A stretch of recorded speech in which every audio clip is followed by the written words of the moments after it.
आचार्य षट्कोपदेशिकमथ प्राचार्य पारंपरीं श्रीमल्लक्ष्मणयोगिवर्य यमुना वास्तव्यनाथादिकान् वाल्मीकि सह नारदेन मुनिना वाग्देवता वल्लभम् सीता लक्ष्मण वायुसूनुसहितं श्रीरामचन्द्रं भजे। पितामहस्यापि पितामहाय प्राचेतसा देशफलप्रदाय श्रीभाष्यकारोत्तमदेशिकाय श्रीशैलपूर्णाय नमो नमस्तात्। लक्ष्मीनाथसमारम्भां नाथयामुनिमध्यमाम् अस्मदाचार्यपर्यन्तां वन्दे गुरुपरम्पराम्।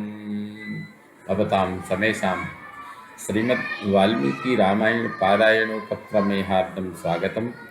इदानीं किष्किन्धाकाण्डे षष्ठीतमः सर्गः आरभ्यते। इस सर्ग में संपाति की आत्मकथा। ततः कृतोदकं स्नातं तं गृध्रं हरियूथपाः उपविष्टा गिरौ रम्ये परिवार्य समन्ततः। गृध्रराज संपाति अपने भाई को जलांजलि देकर जब स्नान कर चुके तब उस रमणीय पर्वत पर वे समस्त वानर यूथपति उन्हें चारों ओर से घेर कर बैठ गए। तमंगदमुपासीनं तैः सर्वैर्हरिभिर्वृतं जनित प्रत्ययो हर्षात् संपातिः पुनरब्रवीत्। उन समस्त वानरों से घिरे हुए अंगद उनके पास बैठे थे। संपाति ने सबके हृदय में अपनी ओर से विश्वास पैदा कर दिया था। वे हर्षोत्फुल्ल होकर फिर इस प्रकार कहने लगे।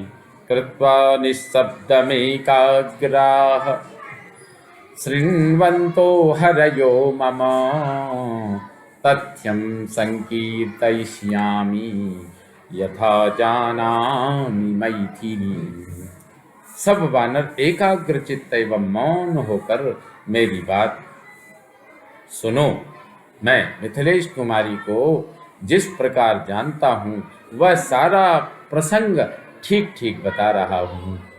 अस्य विन्ध्यस्य शिखरे पतितोऽस्मि पुरा नघ सूर्यताप परितांगो निर्दग्धः सूर्यरश्मिभिः। निष्पाप अंगद, प्राचीन काल में मैं सूर्य की किरणों से झुलस कर इस विंध्य पर्वत के शिखर पर गिरा था। उस समय मेरे सारे अंग सूर्य के प्रचंड ताप से संतप्त हो रहे थे। लब्ध संज्ञस्तु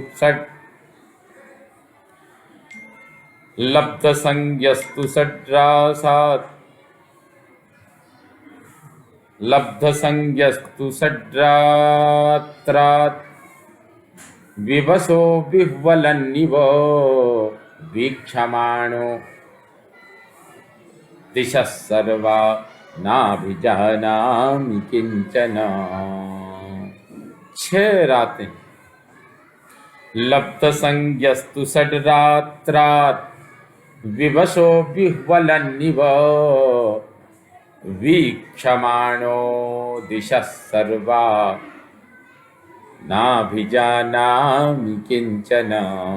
6 रातें बीतने पर जब मुझे होश आया और मैं विवश एवं विह्वल सा होकर संपूर्ण दिशाओं की ओर देखने लगा तब सहसा किसी भी वस्तु को न पहचान सका। ततस्तु सागरान् शैलान् नदी सर्वासरांसि च वनानि च प्रदेशांश्च निरीक्ष्य मतिरागता।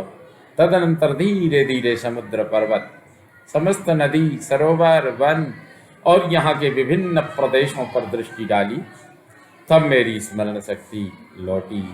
हृष्ट पक्षिगणा कीर्णः कंदरोदरकूटवान् दक्षिणस्योदधे स्थिरे विंध्योऽयमिति निश्चितः। फिर मैंने निश्चय किया कि दक्षिण समुद्र के तट पर स्थित विंध्य पर्वत है, जो हर्षोत्फुल्ल विहंगमों के समुदाय से व्याप्त है। यहाँ बहुत सी कंदराएं, गुफाएं और शिखर हैं। आसीच्चात्राश्रमं पुण्यं सुरैरपि सुपूजितं ऋषिर्निशाकरो नाम यस्मिन्नुग्रतपाभवत्। पूर्व काल में यहाँ पवित्र आश्रम था, जिसका देवता भी बड़ा सम्मान करते थे। उस आश्रम में निशाकर चंद्रमा नामधारी एक ऋषि रहते थे, जो बड़े ही उग्र तपस्वी थे। अष्टौ वर्ष सहस्राणि तेनास्मिन् ऋषिणा गिरौ वसतो मम धर्मज्ञे स्वर्गते तु निशाकरे।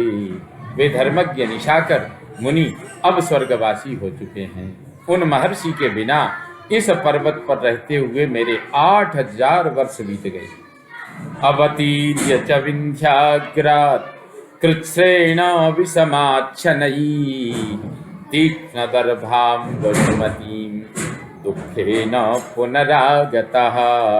होश में आने के बाद मैं इस पर्वत के नीचे शिखर से धीरे धीरे बड़े कष्ट के साथ भूमि पर उतरा।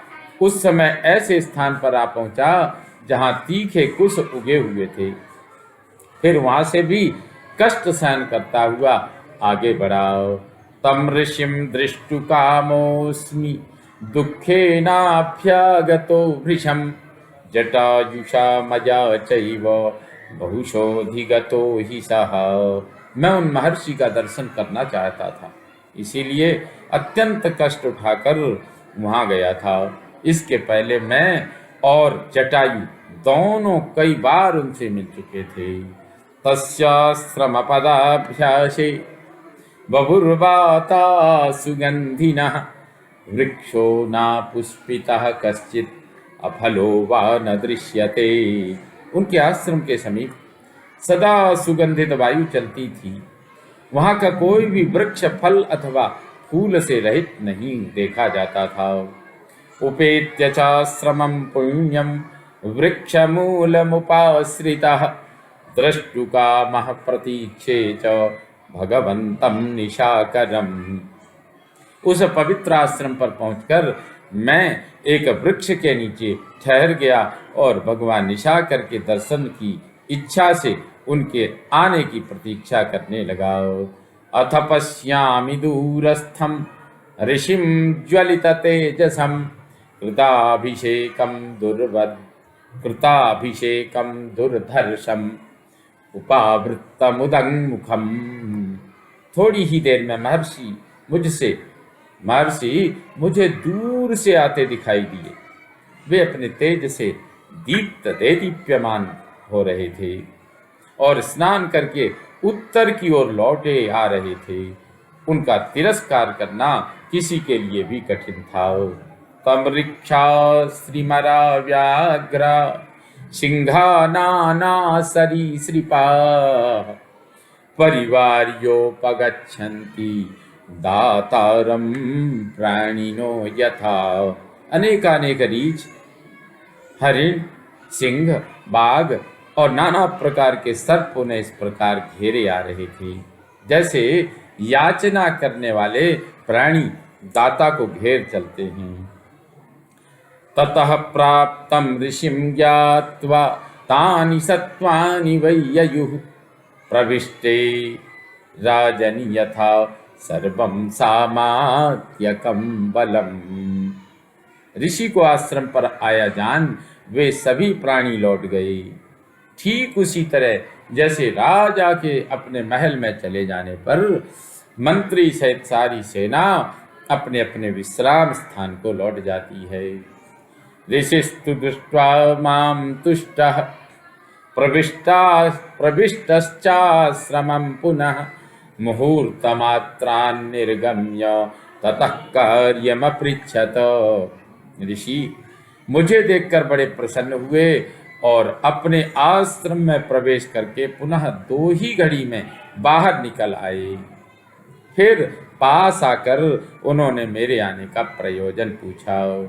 सौम्य वैकल्यतां दृष्ट्वा रोम्णां तेनावगम्यते अग्निदग्धा विमौ पक्षौ प्राणाश्चापि शरीरके।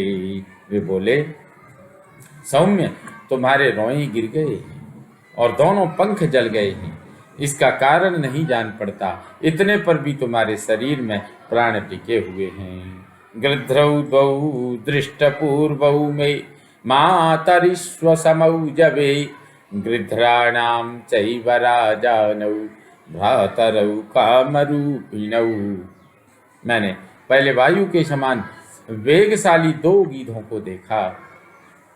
वे दोनों परस्पर भाई और इच्छानुसार रूप धारण करने वाले थे, साथ ही वे गीधों के राजा भी थे। ज्येष्ठो वितस्त्वं सम्पाते जटायुरनुजस्तव मानुषं रूपमास्थाय गृह्णीतां चरणौ मम। सम्पाते मैं तुम्हें पहचान गया, तुम उन दोनों भाइयों में से बड़े हो। जटायु तुम्हारा छोटा भाई था। तुम दोनों मनुष्य रूप धारण करके मेरा चरण स्पर्श किया करते थे। किम ते व्याधि समुत्थानम पक्षयो पतनम कथम दंडो वायम धृतः केन सर्वमाख्याहि पृच्छतः। यह तुम्हें कौन सा रोग लग गया है? तुम्हारे दोनों पंख कैसे गिर गए? किसी ने दंड तो नहीं दिया? मैं जो कुछ पूछता हूँ वह सब स्पष्ट रूप से कहो। इत्यार्थे श्रीमद् वाल्मीकिये रामायणे आदिकाव्ये किष्किन्धाकाण्डे षष्टितमः सर्गः सम्पूर्णतां याति। ॐ पूर्णमदः पूर्णमिदं पूर्णात् पूर्णमुदच्यते पूर्णस्य पूर्णमादाय पूर्णमेवावशिष्यते। ॐ शान्ति शान्ति शान्तिः। सर्वे भवन्तु सुखिनः, सर्वे सन्तु निरामयाः, सर्वे भद्राणि पश्यन्तु मा कश्चित् दुःखभाग् भवेत्। ओम शांति शांति शांति। श्रीरामचंद्रो विजयते तदाम्।